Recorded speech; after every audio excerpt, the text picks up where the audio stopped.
Welcome back to the Retire as You Desire show. Today's episode is all about real-life examples of how I've helped my clients retire as they desire. I've been getting a lot of feedback from our viewers, and they love the informational episodes, but they wanted to know, how do you actually help people? We've been getting emails and phone calls, and I just wanted to basically take you behind the curtain as to how things operate at Bloom Financial. If you ever have questions or you want things answered for the show, send me an email, bill@bloomfinancial.us. I would love to get your feedback so I could help you retire as you desire as well. So let's really go into how we help our clients plan for retirement. Every situation is different. Everyone has different wants. Everyone has different needs. And they all haven't saved the same amount of money, which I'm sure you could understand that. Everybody's different and everything is customized for our clients. And in today's episode, we're gonna see why everything is so different and why it should be. Working with a financial advisor should never be a cookie cutter approach. Your income planning needs is really all about your family. I first wanna really express the fact that I get to work with some of the greatest people on the planet. I'm super grateful for our clients. It's so much fun and super humbling to learn from them as well over the past decade and a half of being a financial advisor. So thank you to all of my clients out there. You're amazing people. So today, let's walk through 4 different examples as to how these situations are so different for all of our clients. And the reason for this, you too may have been in one of these situations before, or you're going through it now. And if you need help with your retirement income planning, call the office. We're here to help. 773-326-8472. Now let's get into our first situation. I've changed the names of our clients here so that things remain anonymous. We don't give out any real names of our clients, so everything is going to be different from a name standpoint. Our first scenario is Tom and Susie. They are both in their required minimum distribution phases of their retirement years. So what that means for you is that they are 73 and older. And when you turn 73, the government mandates that you take a distribution from your pre-taxed, untaxed dollars, traditional IRAs, 401ks, 403bs. Now, I met with Tom and Susie a few weeks ago, and their son walked in, who's also a client of mine. I've worked with this family for about 14 years now, and we really just started to discuss the topic of transferring wealth to their 3 children. They weren't sure how this worked, what's the tax ramifications, and what does this actually do? Because when my clients who are in their 70s, when their mother passed away, all of their money went into a trust, and the trust allocated money out. They asked me, do we need to do something like that? And their situation is different because of how all their money is going to be taxed when it gets passed on to their children. So they did not know that, God forbid, when something happens, when they pass away, the husband and wife, that their 3 children are gonna inherit roughly $600,000 of pre-tax money. This means the money hasn't been taxed yet, so the government has a relationship with that $600,000. So let's say theoretically the clients passed away this year, 2024, both of them, and their kids inherited the $600,000. This is going to require their children to withdraw about $200,000 each over a 10-year window, which would inevitably put 2 out of the 3 kids in the top income tax brackets. So the current clients are in the 12 to 22% tax bracket, depending on the year and their charitable contributions. But if the clients were to pass away in their 70s, their kids could be potentially in a 40 to 50% tax bracket, depending on their state, because they all don't live in Illinois, and their current income. Some of them are making really high incomes and they're already in the 32% tax bracket. So my clients took a deep breath and said to me, how can we plan to help our kids try and avoid paying a 40 or 50% taxation on these retirement dollars. They didn't work so hard throughout their lifetime to have half of their money being swept away due to taxes. I mean, could you imagine that if your kids lost 30, 40, or 50% of their hard-earned inheritance? It could be pretty detrimental. So we stopped and talked about this. We said, well, we could do one of the most important planning opportunities in our industry right now, and they are called Roth IRA conversions. In today's world, my clients are in a much more favorable tax bracket. They can convert some of this pre-tax money this year in 2024 by putting that into a Roth IRA. And they could pay a 22 or 24% tax on that money, to whereas their kids would be paying a much higher tax if they withdrew the money from their pre-tax dollars. So this is an opportunity. And my clients' eyes lit up like it was Christmas. They're like, look into this. Here's our tax returns. Here's where we're at from a tax standpoint. Help us. Talk to our accountant. And these are the things that we do at Bloom Financial, is help them with the planning opportunities like this. So just recently, I met with Tom and Susie again to really go through the ins and outs of what a Roth IRA conversion could look like. And after speaking with their accountant, we discussed doing $140,000 this year in 2024 to do a Roth IRA conversion first on the husband. He has a little bit more of a health issue right now, so we're using the husband's money first.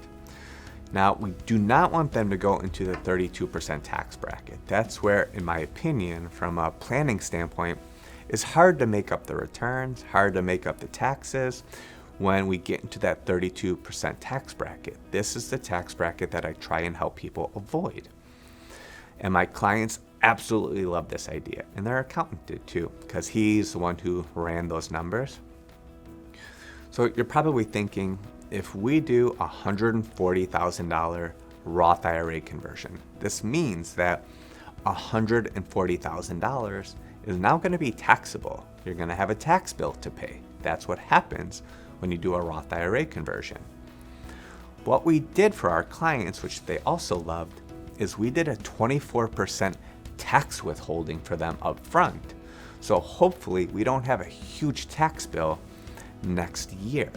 So you can actually withhold the taxes up front, or you could wait till the following year and pay that tax bill. It's up to you, it's your choice. And on top of this, when we decided to roll the money over into the Roth IRA and do a conversion, we also added an annuity investment vehicle to their portfolio. And let's take a pause here. A lot of people think annuities are bad investments, or they're high fees, or they're terrible. There's a lot of financial gurus who really talk down upon them, but they don't understand the industry.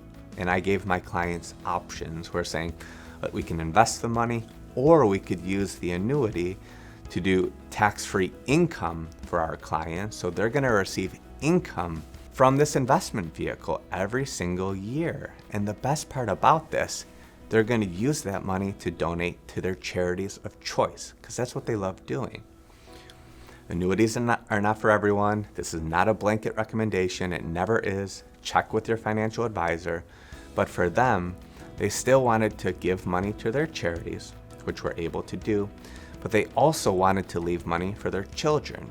And this specific account, just this one, allows for the money that they started the investment with to be returned to their beneficiaries at the time of whenever the contract owner passes away.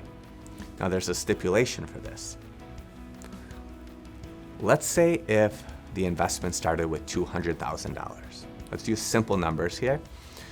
If you started with $200,000, but there's only $100,000 in this investment because of withdrawals, and then you pass away. In this scenario, because there is still money left in the contract after expenses, that full $200,000 is going to go to your beneficiary. So the kids who are listed as the beneficiary are going to receive this money and they're gonna receive it tax-free. So they can live off of the income, they could help pay the charities, which they do every year. They've done this every year since I've known them. And then their kids could still receive tax-free money as long as there's money still left in this contract. Not all annuity contracts are like this. This is a very specific investment rider, and there's extra cost to this, so let's be aware of that as well. There is cost to this. That's what you're paying for. You're paying for this opportunity. But this could also change as well. This benefit rider could go away.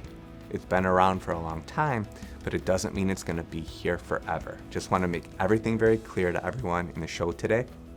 But for this client, they specifically wanted income now.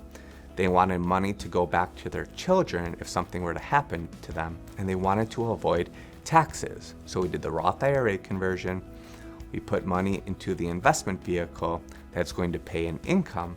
And then lastly, as long as there's money still left in the contract after expenses, the money gets reverted back to the kids. It's a great scenario. Stay tuned to the Retire As You Desire show. In the next segment, we're going to have more great information just like this. And she has the opportunity to take an approximate $300,000 lump sum pension. And what I mean by lump sum, they're able to remove $300,000 out of the TRS system and roll that over tax-free into a traditional IRA. So you're not taxed on the transfer, but when you go to withdraw money from that IRA, you will be taxed. So that's how that works.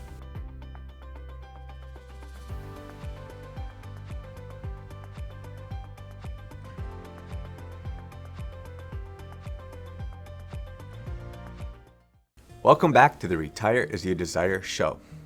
Today's show is all about going through real life scenarios because this is what you were requesting. You want to hear about how people can actually retire as you desire. What does it actually take? So we have different people, different complexities, and everyone is so incredibly unique in retirement. That's what makes my job so much fun. But we're getting a behind the scenes look today as to how things are ran at Bloom Financial and the Retire As You Desire firm. So let's hop into our next set of clients. Again, the names have been changed, but today we're talking about Mary and Pete. Mary and Pete are still working. They're not retired yet, but they're looking to retire within the next 5 to 7 years. So pretty soon. But they're so uncertain as to how to make this happen for themselves, and that's why they came to me to help them plan. Now they want to retire earlier. They're tired of work. They're just done. And I've heard this so many times throughout my career. I can't stand my boss anymore. They're micromanaging. Management has changed. My responsibilities have changed. Does this sound familiar? Have you heard this before? Well, these people are just like yourself. They just want to be done. They want to spend their time and they want to buy back their freedom.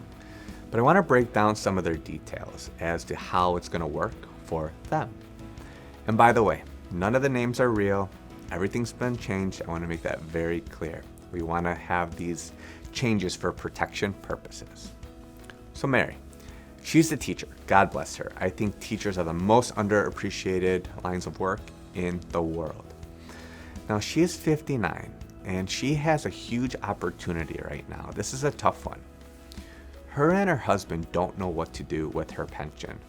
The TRS system here in Illinois, it's really changed over time. They have a tier 1 and a tier 2, and she has the opportunity to take an approximate $300,000 lump sum pension. And what I mean by lump sum, they're able to remove $300,000 out of the TRS system and roll that over tax-free into a traditional IRA. So you're not taxed on the transfer, but when you go to withdraw money from that IRA, you will be taxed. So that's how that works. With her retiring in a year from now, this is like top of mind for them. They're really concerned. The thing is, her pension, if she kept it with the TRS system, it's going to give her an approximate $8,000 a month of income for life. So if you do the math it's only going to take about 3 years worth of pension income if she leaves it at the TRS system to make up for that lump sum amount. So from a math perspective, it would be pretty darn near impossible for me as an advisor to make up that $8,000 a month worth of income on a $300,000 lump sum pension. So if I were them, or my advice for them is to keep the money in the TRS pension system. And most people want their money out. They want control, because the thing is, if she were to pass away, the husband would only receive half of her benefit per her choices. So the $8,000 gets cut to $4,000. But here's a way to plan that's very unique that could help her keep her pension, have higher income, and potentially retire earlier. So the solution that I presented my soon-to-be clients with was, why don't we do a life insurance policy on the wife? And here's why. Instead of doing the lump sum, we keep the pension in the TRS system. And then the life insurance, if she were to pass away in a couple years, that could pay a tax-free benefit to the husband. And if the husband is no longer with us, if he passes away first, that benefit could go to the son. So that way they don't lose out on this lump sum pension option.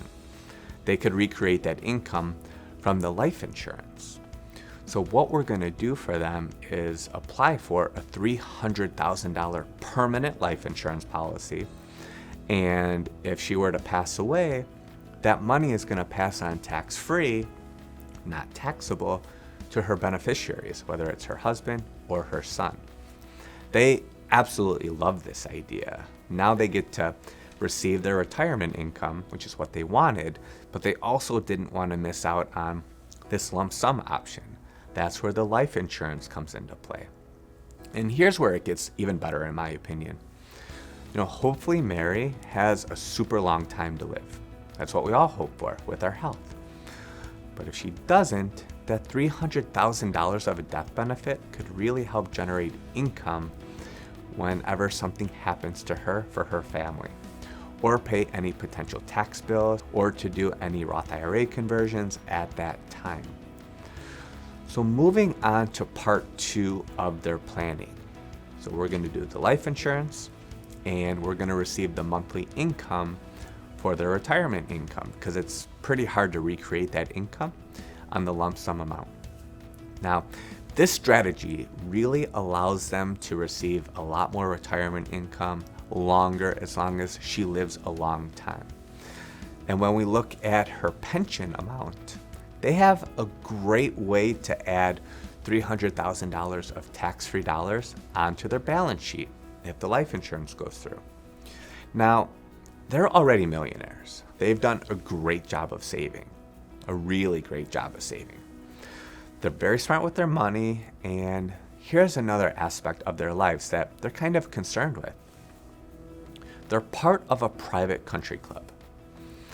Unfortunately, they have a special assessment coming up, and what a special assessment means is, if you're a member, you have to pay this amount or you no longer can be a member of the club.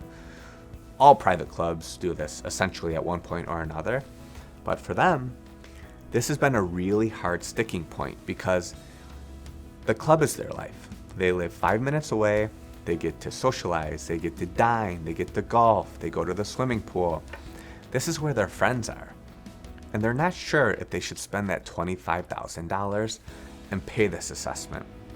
And as their financial advisor, I'm telling them, pay the special assessment, do the $25,000, or take the financing option and pay that over time, because we have other assets that could generate income for them, because they have about $600,000 sitting in cash right now. So I recommended that we look at either a CD or a money market that could actually pay for their assessment. That way, they don't have to lose their country club. It's really going to help them keep a huge purpose in their retirement years, because it's coming up shortly. And think about it. If you lost your social network, your friends, your activities that you love doing, Wouldn't you feel kind of sad in retirement? I don't want that to happen to my new clients. They're just really nice people, family-oriented people. So we found a way to pay for the special assessment with their assets without taking on a lot of risk. This is a great thing. Now, from a retirement income standpoint, this is one of the ways that I help look at things with all of my clients. It's such a critical way for you to plan and enjoy your future retirement. So after we do this special assessment, get that paid off, we're going to do a couple things with their investable dollars. They have roughly $600,000 in cash. They have about $400,000 in 401k, so $1 million.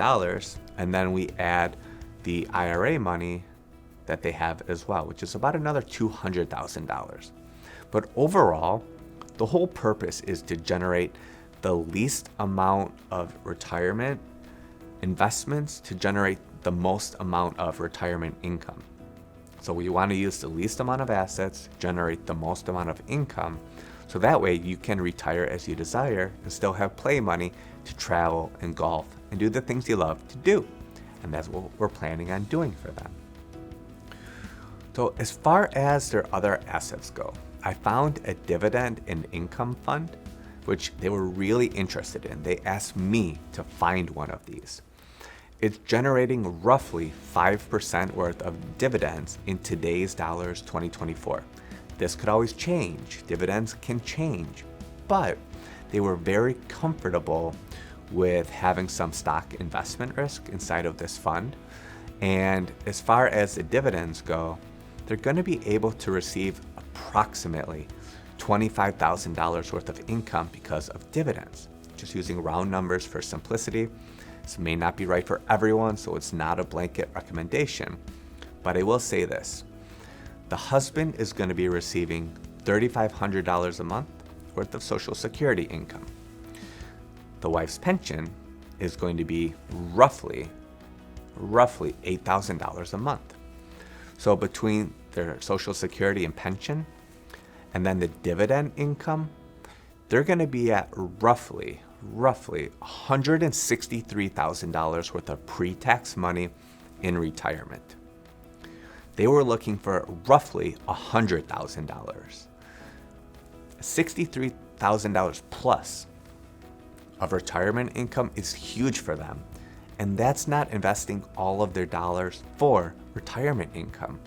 They still have a lot of money left over to really generate paychecks and go and travel and do the things they want to. And hopefully they want to have grandkids, but their son is young, just finished college, but they want to spoil the grandkids in the future. So this is a great example as to how you could generate income, make great decisions with your money, and plan for a pretty great future from an income standpoint for your retirement. Stay tuned. In part 3, we're going to talk about another couple who had great success from a retirement income planning standpoint. Don't forget to tune in every Friday night, 6 p.m.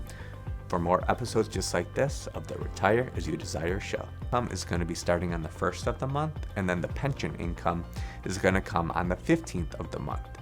That's how they were used to getting paid. So they're not going to have to change their lifestyle too much in retirement, and that's what their goal was.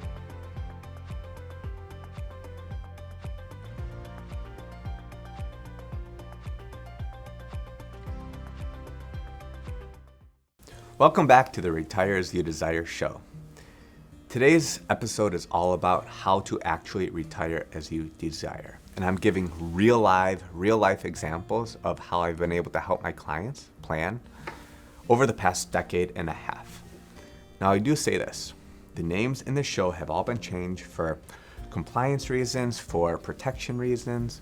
We're not giving out any personal information, but I'm giving you real life scenarios with whole numbers for you to get your mind around how you can actually retire or things that you may be facing from a decision standpoint.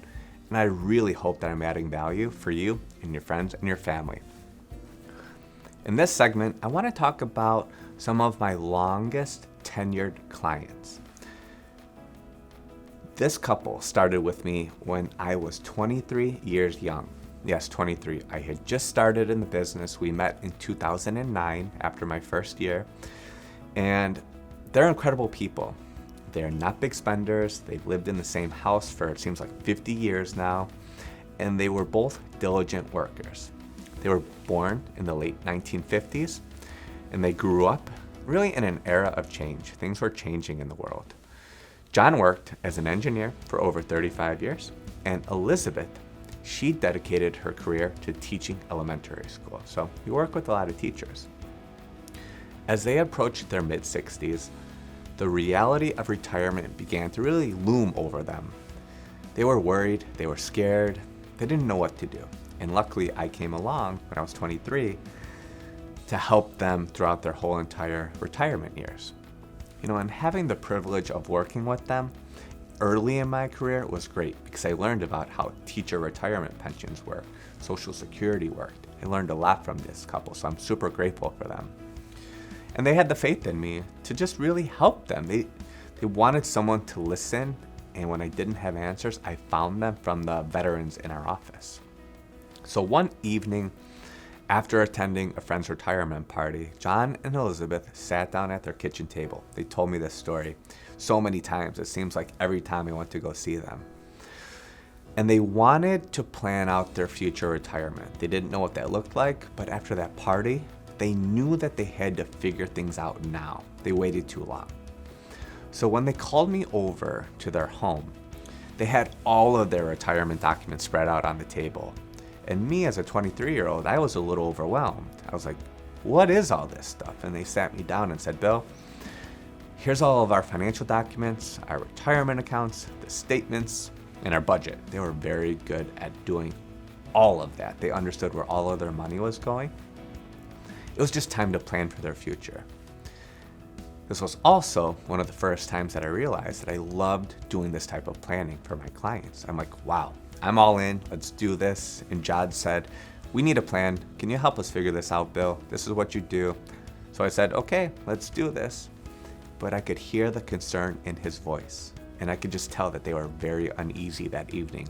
It was unlike them. And Elizabeth, she just nodded in agreement. She said to me that she's heard too many stories of people running out of money.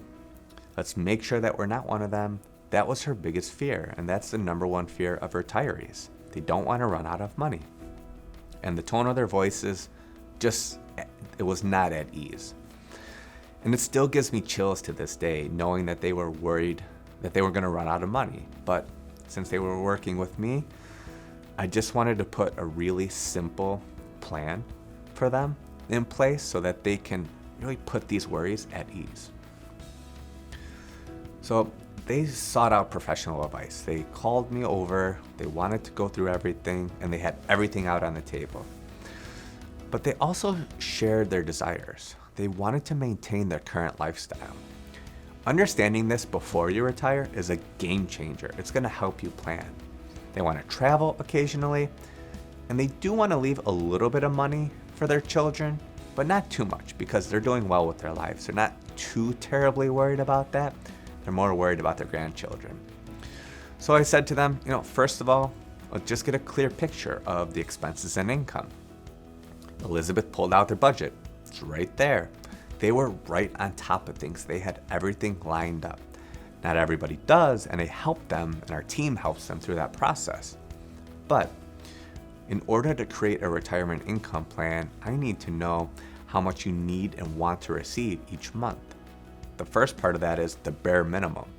What's the bare minimum to cover your fixed expenses, which we all have in retirement? And then what are the funds that you want to see every month to go on dates, go to dinner, donate to church, whatever that may be for you, that's what we plan for. And after all of these discussions, I really conducted a thorough analysis of their finances because they had everything laid out. I examined their retirement accounts, Social Security benefits. They do have a pension plan, which is a huge benefit for them, and other investments. And after a few meetings, we went slow and steady, but I presented a really comprehensive plan to show them how they can retire as they desired. From a budgeting and expense standpoint, I just help them go through all of this and find areas where they don't want to do these things anymore. They were paying for some areas of their life that were not important. And they actually downsized their car situation because they didn't need 2 cars. All of the things that they went to were within a mile or 2 of their house. They weren't really going out too much at this point, but they were like, you know what, we can save even more money by getting rid of 1 car. So that saved on insurance, gas, time, maintenance. So that was a huge way to save money in and of itself. And from an investment standpoint, I really advise them to diversify their investments to create streams of income that could be reliable so that every month they can count on their money coming in on the 1st and the 15th, 2 streams of income aside from their pensions and Social Security, because we created a mix of bonds, dividend-paying stocks, and 1 annuity to create this income. It may not be right for everyone, but for them, it's what they wanted to do. It's not a blanket recommendation, but it worked for them to solve their income planning wants. And then Elizabeth brought up a very good point at one of the first meetings. She was worried about healthcare costs because her mom had dementia and Alzheimer's. She lived till 99 years young, 99, but she was in a nursing home and had to spend down all of her assets because they had no long-term care.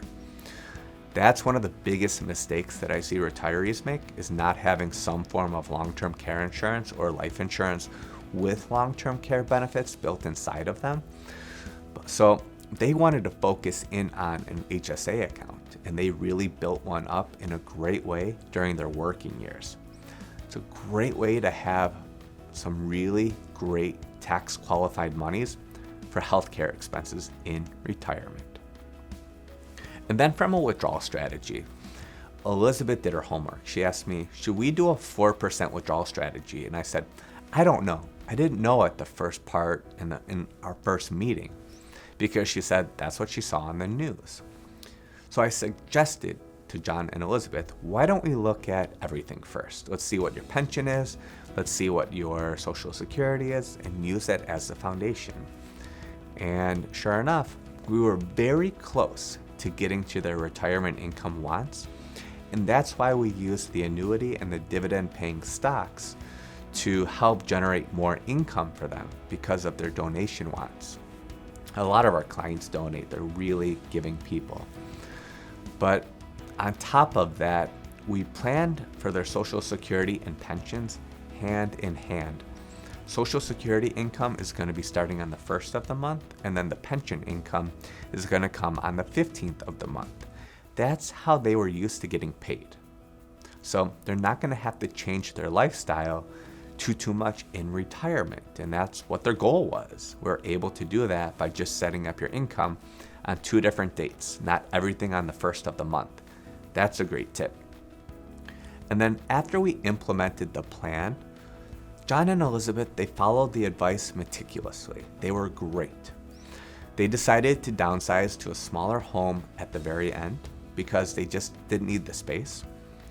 But they lived in this house for so long that they built up so much equity that they were able to not have to have a mortgage on the new home. So it was a blessing for them. They didn't have to create more income from their investments because of a mortgage. So it kept them in the same living environment. They were great. And when they diversified their investments, they were super happy with having income coming in at different parts of the month. And sure enough, they did go into their HSA accounts, sometimes when they had some medical expenses. When you get into your 60s, 70s, and 80s, and 90s, you're going to the doctor most likely.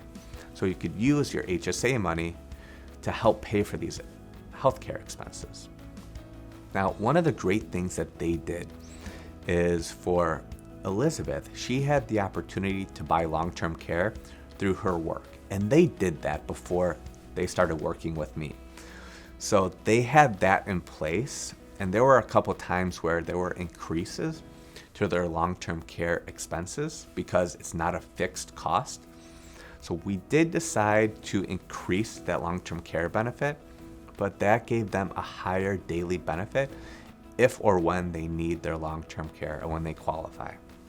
At the end, they really, really loved their life. John and Elizabeth are still with us, and they embrace their life every single day. They've traveled to the places that they dreamed of. They wanted to go to Hawaii. They got to do that. And they wanted to go to Italy. That was a big one for them. They have family heritage from there. So they got to see the places where their families and their ancestors were.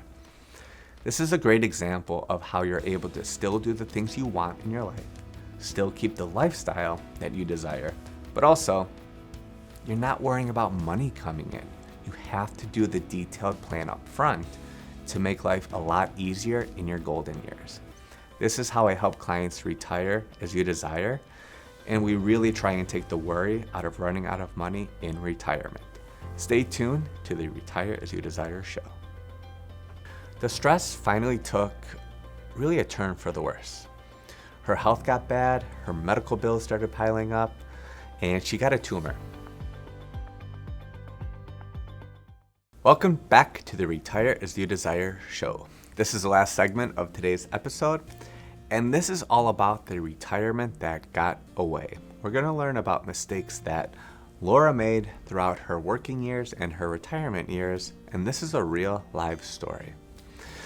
I want to show you that not all scenarios are perfect. It really can affect your retirement income, the decisions that you make 20, 30 years prior. So here are some of the things that you should not do in retirement. Now, Linda, she is an incredible human being, super giving, super loving, but she's someone who really focused in on her career. She was living the high life, I would say, throughout her working years. She was very busy, but she was born in the 1960s, so she had a super successful career as a marketing executive. She got to travel a lot, and she loved traveling the world. She really enjoyed fine dining, nice wine, luxury shopping. When you would see Linda, she had the nice purses, the nice shoes, the whole 9 yards, dressed to the nines all the time. She really believed in living for the moment. That was her thing. She was very confident because of her high salary that she could really always have money in the future. She thought it would be there. At the end of the day, this really wasn't the case. But going through her scenarios, she approached her mid-50s as a potential retirement year, but she realized that she hadn't saved enough. But she started working, got a promotion, and then put retirement to the side. This was the last thing on her mind. And she had a substantial income. She was making over $350,000 a year. It's a lot of money. The future seemed secure to her. This is what she told me. She never felt the need to save aggressively because she thought she had enough money from an income standpoint. Her motto was, why worry about tomorrow when today is so good? Sounds good, right? But that's not always the case. See, Linda ignored the signs, and when she entered her 60s, her company, and she was doing very well. She was really a high-level employee. They went through a series of downsizings and restructuring. So she basically got laid off. She was offered an early retirement package, which a lot of people have an opportunity to receive going into retirement. So she said yes to this generous severance package. And at first, it seemed like a blessing. She had the chance to enjoy life without the daily grind of work. Even though she loved her work, she was very happy for the break. So after Linda accepted the offer, she felt very confident in her ability to manage her finances. She never, not once, worked with a financial advisor and didn't contribute to her 401k plan at work over the years, even though she probably could have maxed out her 401k. But her extravagant lifestyle and traveling and these exotic locations and spending all started to add up. Her friends, they loved her. They wanted to help her, but she just didn't listen to them. She brushed off her comments, brushed off their concerns. She believed that she had this in the bag. She thought she had enough for her money to last her lifetime. But when people think like this, reality sets in. I've seen this a couple times throughout my working career. A few years into retirement, Linda began to notice her savings were dwindling so fast. She was traveling a ton, but she didn't realize that she was losing a ton of money and she didn't have her money invested to make up for the withdrawals. Also, her healthcare costs skyrocketed because she went off of her company's plan when they deleted that from her package. So this really affected her retirement income plan. So then she started to invest. She thought, you know what, I'm gonna do this myself.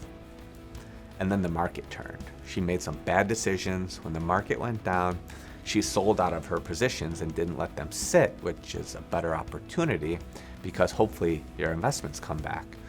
So she sold at a low, she didn't save, and now she felt like she's in dire straits. And then this realization set in. This is when she started to try and find, okay, maybe I need a financial advisor. And I was introduced to Linda, but unfortunately, it was too late. I'm gonna tell you the story of how everything played out for her, and I hope you're never in this situation like she was. So when I met with Linda, it was very interesting because I saw all of these fancy things, the shoes, the purses, she was very well put together, but it was very unfortunate because her statements didn't reflect that. She invested in things and not in investments. This is part of the problem in the world. You want things that are not worth money. If you buy a $1,000 pair of shoes, how can you actually sell that? No one's going to buy those shoes for $1,000 that have been worn. Probably not worth much or anything. Some of the things that she did have, like her jewelry and her watches, they held value, but those are not investments. Those are jewelry. So she was able to sell some of those items, but it was not nearly enough to cover her expenses. So one of the things she did do after we sat down and talked was she sold her luxury car. Again, that's a depreciating asset, so she lost money on that as well. She thought it was worth a fortune. Turns out it wasn't. She bought it for $75,000 and sold it for $30,000. So she had a big loss. She paid interest on the loan for all those years, and the insurance costs as well were much higher than a normal, simple car. So she was just living the high life, and this was part of her problem. So after she sold the car, this helped her cover some of her monthly expenses, but things were still too late. And when we started to talk about planning, she was just very distraught. She was very concerned, and you could tell that the stress was taking a toll on her life and, unfortunately, her health. Stress has a big impact on our health. We need to realize that. When I conducted a very thorough review of her financial situation, like I do for all of our clients, the news wasn't good. I said, Linda, you've been withdrawing a big amount of money every single year. And the withdrawal rate turned out to be 12 to 15% per year when she wasn't making 12 to 15% on her money after taxes. Her current lifestyle wasn't sustainable. It was just over the top. The funds that she had were dwindling down and she had to readjust. And this is the hard part of what I do some days. You have to tell the truth. Linda felt a knot in her stomach. She felt terrible. And she asked me, is there anything that I could do to fix this? And I suggested quite a few drastic changes because you have to make big changes at this point in time to try and maintain your life. So she sold her expensive home. She had a big, beautiful home, but she sold it for a townhome to downsize. So this saved money and it gave her a cushion for quite a few number of years. She also found a part-time job, which she was super not happy with, but she realized that she didn't save, so she had to work in order to supplement income, but it wasn't enough to keep up with her lifestyle. I recommended to budget carefully and prioritize essential expenses, but that was the hardest thing for her. She was an impulse buyer, impulse spender. She couldn't put the credit cards down, and then her credit card bills started to really ramp up because once she got rid of the home and the car, she felt like she needed to make up for that. So she went right back into credit card debt. But moving to that townhouse was a huge benefit for her. Even though she picked up a monthly HOA fee of about $350, she saved about $10,000 a year on her property taxes. So That helped her cut back on a big part of her expenses just in and of itself. And one of the things she did that was a great thing is she stopped going out to dinner all the time. That was her big thing. She loved going out to dinner. She started to take cooking classes. She loved to do cooking at home. So that became a new passion for her and gave her new inspiration to do things that she loved to do with her life. But things got worse for her, and this is the hard part. And I wanted to share this with you because this is what happens when you don't plan appropriately early in your life. The stress finally took really a turn for the worse. Her health got bad, her medical bills started piling up, and she got a tumor. This is the hard part. So she had to get this removed, started radiation and chemo because it was cancerous, and she felt like she was running out of options. When she was in her late 70s, she just realized that her health wasn't there. Her financial situation became dire. She was sick. She just felt like she didn't have the energy to push forward. And despite her efforts, her savings were nearly depleted, the medical bills were there, and she faced really difficult choices, whether to pay for medications, utilities. She always had food on her table, but as she pushed on in life, that dream of a carefree retirement went away. Linda's story became a cautionary tale amongst her friends and family. She openly shared her regrets about not planning. She shared this with our clients. She shared this with people because she kind of became a pioneer for helping people figure out early, save money, invest money. Don't make the mistakes that I did. Learn the lessons. Those are some of the best lessons to learn are from other people, as we all know. But living frugally in her retirement years was never on the table. Relying on only her Social Security at the end to be her primary source of income was never on the table. Please don't be like Linda. Save early, save often, create income from your investments, and when you have the opportunity to do so, take action. Find a financial advisor, find someone who you can trust and that you feel comfortable with, who can help you retire as you desire. Now, every Friday night, we have great episodes just like this for you to add value. 6 p.m. Central Time on the Brepic Network station. Thank you so much for being a great part of our show. And if you ever want topics covered, send me an email at bill@bloomfinancial.us, and I would love to cover that topic on an upcoming show. Don't forget, every Friday night, 6 p.m., new Retire As You Desire shows.